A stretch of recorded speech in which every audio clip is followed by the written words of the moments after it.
आजपासून अर्थसंकल्पीय अधिवेशन सुरू होते। राज्यपालांच्या अभिभाषणानं अधिवेशनाची सुरुवात होईल।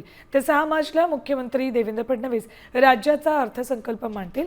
दरम्यान अजितदादांच्या विमान अपघात, मंत्रालयातील लाचखोरी, शेतकरी कर्जमाफी, मुलुंड मेट्रोचा अपघात अशा मुद्द्यांवरून विरोधक आक्रमक होण्याची शक्यता आहे।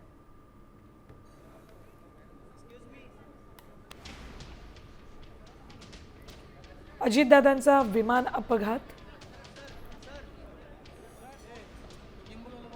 मंत्रालयातील लाचखोरी,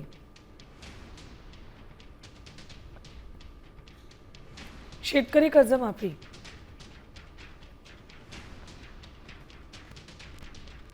शक्तीपीठ महामार्ग